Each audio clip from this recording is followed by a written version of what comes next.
Hello friends, welcome to परीक्षा पीडिया। स्वागत है आप सभी का परीक्षा पीडिया में। आज हम लेकर आए हैं 30 महत्वपूर्ण ऐसे प्रश्न जो कि आपके प्रीवियस ईयर एग्जाम में काफी बार रिपीटेड हुए हैं।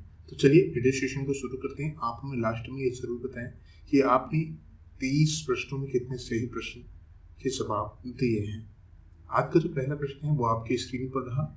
वरीद कौन थे? शाही कारखानों में कार्यरत कर्मचारी, शाही अंगरक्षक, लेखा परीक्षक, गुप्तचर अधिकारी। तो वरीद की बात करें दोस्तों, ये कौन थे? ये गुप्तचर अधिकारी थे। कौन थे? गुप्तचर अधिकारी थे।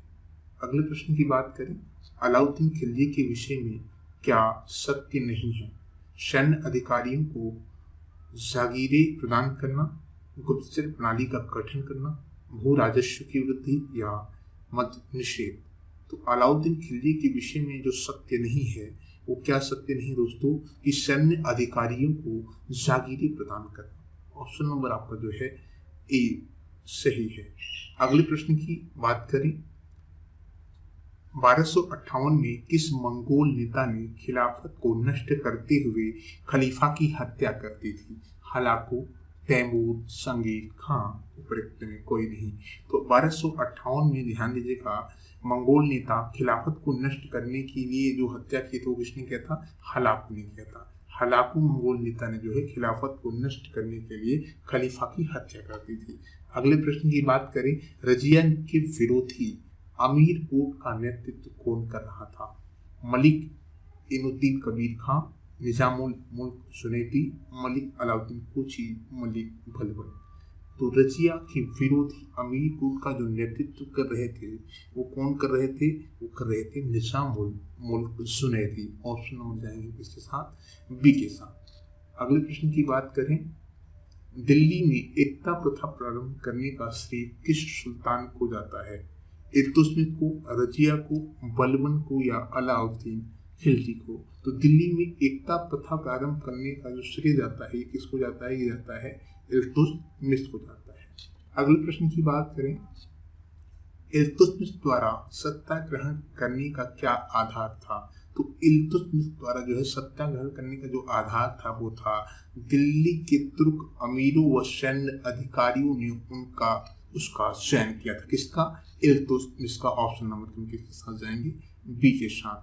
महमूद गजनवी को परास्त करने हेतु राजपूत शासकों के संघ का नेतृत्व किसने किया था? पृथ्वीराज चौहान ने, जयचंद ने या चंदेलकर ने या जयपाल ने? ये किसने किया था दोस्तों? ये किया था किसने? जयपाल ने किया था। अगले प्रश्न की बात करें दोस्तों, अगला प्रश्न आपकी स्क्रीन पर रहा। मोहम्मद गौरी द्वारा परास्त किया गया प्रथम भारतीय शासक कौन था? पृथ्वीराज चौहान, जयचंद, मूलक राज द्वितीय या परमाल देव? तो महमूद गौरी द्वारा परास्त किया गया प्रथम भारतीय शासक कौन थे दोस्तों? ये पृथ्वीराज चौहान थे। कौन थे? पृथ्वीराज चौहान। ऑप्शन में जाएंगे इसके साथ? ए के साथ। अच्छा, ये कब किया गया था दोस्तों? तो ध्यान देगा, तराइन के द्वितीय युद्ध में। तराइन के द्वितीय युद्ध में। अच्छा, प्रथम युद्ध में कौन पराजित हुआ था? प्रथम युद्ध में मोहम्मद गौरी पराजित हुआ था। कब हुआ था? 1191 में। ठीक है, कब हुआ था? तराइन का 1191 में जो है तराइन का जो है प्रथम युद्ध हुआ था दोस्तों। और द्वितीय युद्ध की बात करें तो ये हुआ था 1192 में हुआ था। बढ़ते हैं अगले प्रश्न की तरफ। अगला प्रश्न आपकी स्क्रीन पर रहा। महमूद गजनवी के भारत आक्रमण के समय और विद्वान अल बरूनी ने किस महत्वपूर्ण ग्रंथ की रचना की थी? तो इसने किसकी रचना की थी दोस्तों? किताब उल हिंद की। किसकी? किताब उल हिंद की। ऑप्शन नंबर जाएंगे हम किसके साथ? बी के साथ जाएंगे। पानीपत के द्वितीय युद्ध में मराठा सेना का वास्तविक सेना नायक कौन था? तो पानीपत के द्वितीय युद्ध में मराठा सेना का जो वास्तविक सेना नायक था वो कौन थे दोस्तों? वो सदाशिव राव भाऊ थे। ऑप्शन नंबर जाएंगे बी के साथ? सी के साथ जाएंगे। बढ़ते हैं अगले प्रश्न की तरफ। प्राचीन भारत में निम्नलिखित में से किस शासक ने जैन धर्म स्वीकार कर संन्यास ले लिया था? तो प्राचीन भारत में जैन धर्म स्वीकार कर संन्यास लेने वाले जो शासक थे वो कौन थे दोस्तों? वो थे कौन? चंद्रगुप्त मौर्य। ऑप्शन नंबर जाएंगे के साथ? सी के साथ जाएंगे। बढ़ते हैं अगले प्रश्न की तरफ। चंद्रगुप्त मौर्य ने अपने जीवन के अंतिम वर्षों में एक जैन साधु के साथ दक्षिण भारत चला गए थे। उस साधु जैन मुनि का नाम क्या था? तो उनका जो नाम था वो क्या था? भद्र बाहु था। ठीक है, बढ़ते हैं अगले प्रश्न की तरफ। आप इन 3 प्रश्नों में दोस्तों कितने प्रश्नों का सही जवाब देते हैं ये आप हमें कमेंट बॉक्स में जरूर बताएं। निम्नलिखित में से किसने कहा कि भारत मुस्लिम संप्रभुता का इतिहास वास्तविक में इल्तुतमिश के शासन काल में से प्रारंभ होता है? महमूद अजीज अहमद, महमूद हबीब या राम प्रसाद त्रिपाठी या खालिद अहमद निजाम? ये किसने कहा था दोस्तों? ये कहा था किसने? राम प्रसाद त्रिपाठी ने कहा था। किसने कहा था दोस्तों? राम प्रसाद त्रिपाठी ने कहा था। बात करते हैं अगले प्रश्न की। दीवान ए मुफ्त खराज विभाग की स्थापना की गई थी। तो दीवान ए मुफ्त खराज की जो स्थापना है दोस्तों वो बकाया लगान की वसूली के लिए की गई थी। किसके लिए?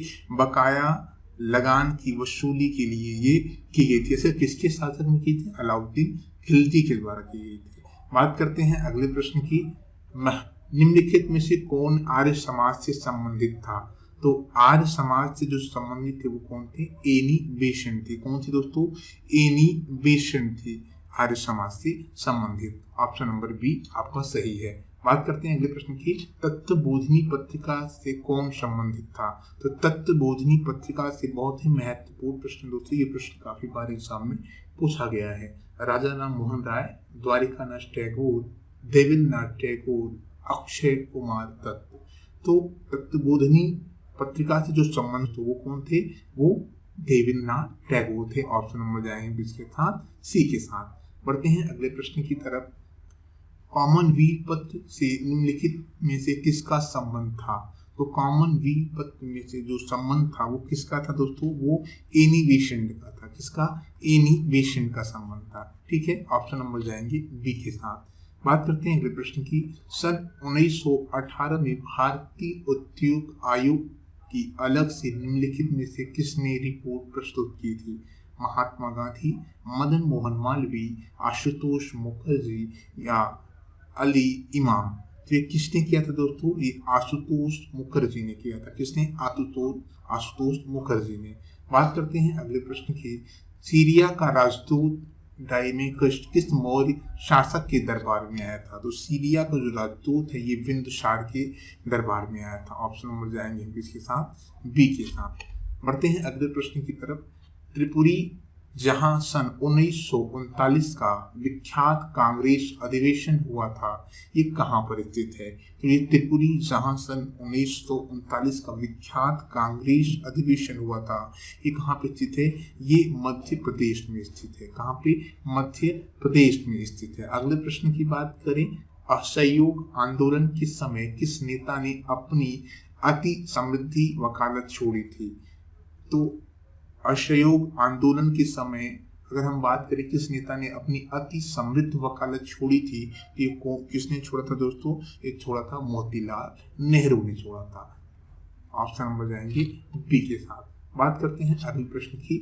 अशोक के शिलालेखों को पढ़ने का श्रेय सर्वप्रथम किसे प्राप्त है? तो अशोक के शिलालेखों को पढ़ने का जो सर्वप्रथम श्रेय प्राप्त है वो जेम्स प्रिंसेस को प्राप्त है। किसे? जेम्स प्रिंसेस को प्राप्त है। अगले प्रश्न की बात करें। सन 1915 में काबुल में गठित अंतरिम सरकार के राष्ट्रपति कौन थे? तो सन 1915 में काबुल में गठित अंतरिम सरकार के जो राष्ट्रपति थे वो कौन थे दोस्तों? महेंद्र प्रताप थे। कौन थे? महेंद्र प्रताप थे। अगले प्रश्न की बात करें।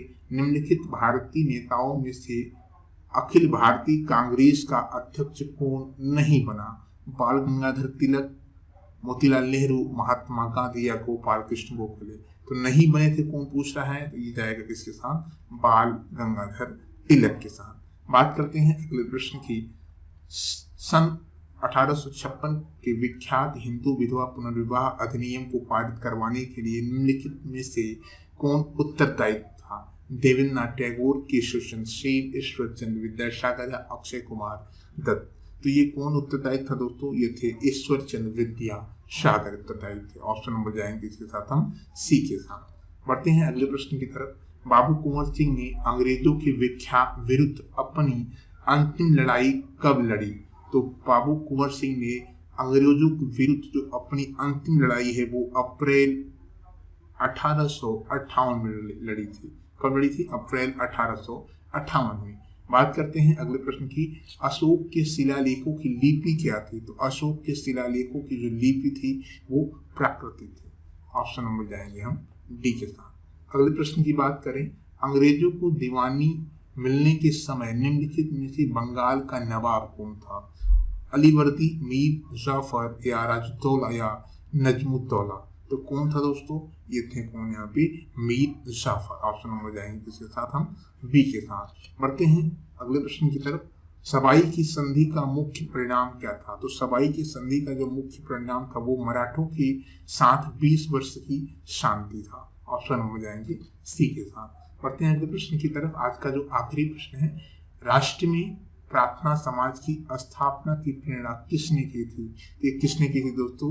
ये केशव चंद्र सेन ने की। दोस्तों आप 30 प्रश्नों में कितने प्रश्नों का सही जवाब दिया है आप हमें ये कमेंट बॉक्स में जरूर बताएं। और साथ ही साथ क्लास अगर आपको अच्छी लगी है तो क्लास को शेयर करना ना भूलें।